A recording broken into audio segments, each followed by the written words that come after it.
She almost missed the flight. If she had stopped for coffee.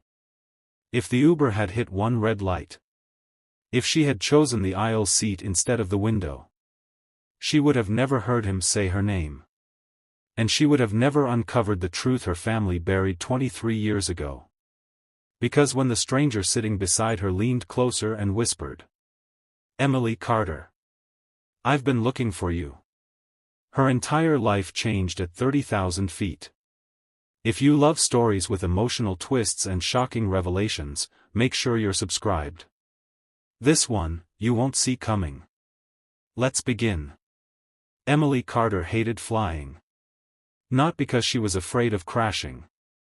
But because silence at 30,000 feet left too much room for thinking. And thinking always led back to one question. Why did her mother never talk about her father? Every time she asked, the answer was the same. He left before you were born. That's all that matters. No photos. No name. No details. Just absence. Now at 28, Emily was flying from Chicago to Seattle for a marketing conference she didn't even want to attend. She boarded late. Seat 14A. Window. The last person to board slid into 14B. Mid-50s. Salt and pepper beard. Navy jacket. Calm eyes. He didn't look at her at first. But after takeoff. After the seatbelt sign switched off. After the clouds swallowed the city. He turned. And stared.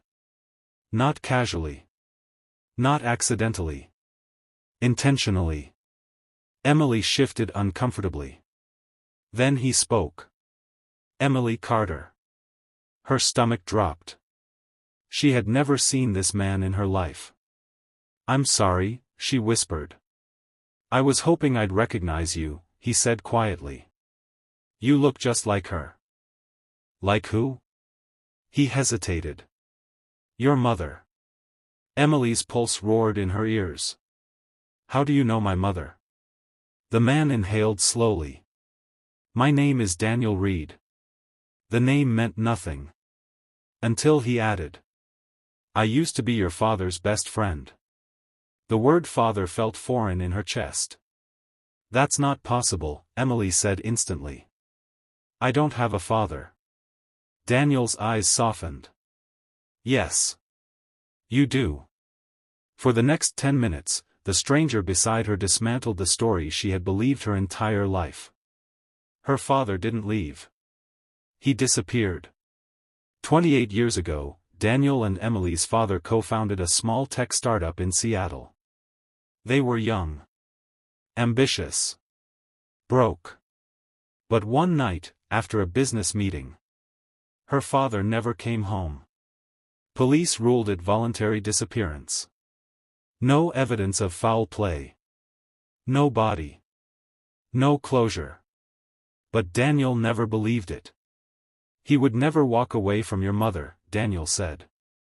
"He adored her." Emily felt something crack open inside her. "My mom said he didn't want us." Daniel shook his head slowly. "No. Someone wanted him gone." The plane jolted suddenly. Turbulence. Passengers gasped.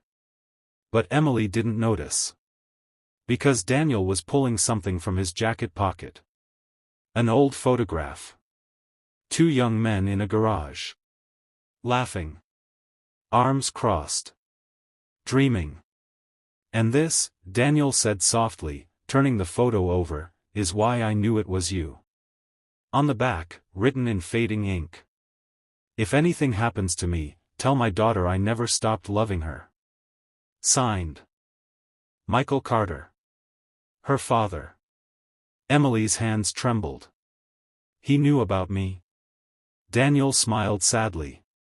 "He found out the week before he disappeared." Tears blurred her vision. For 28 years, she believed she was unwanted. And now, in seat 14B, a stranger was rewriting her identity. "There's more," Daniel said. 2 years ago, Daniel received an anonymous envelope. Inside was a flash drive.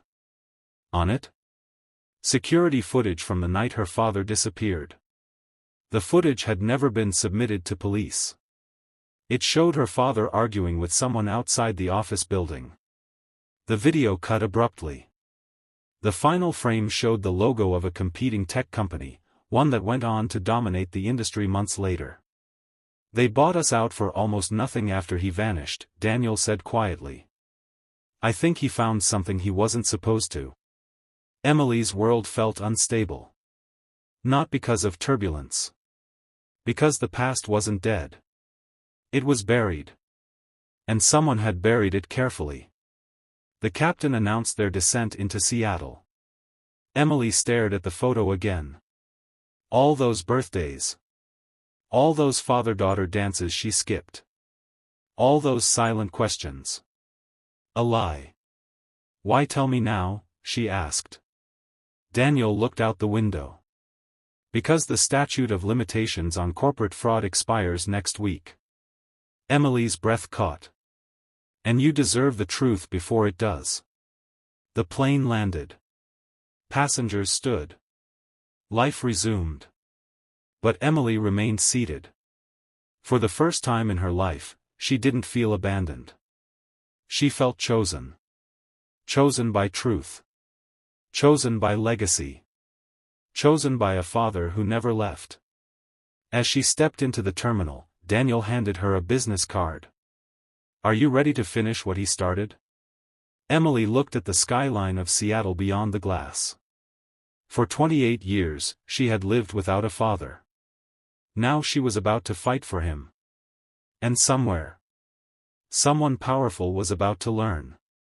She was her father's daughter.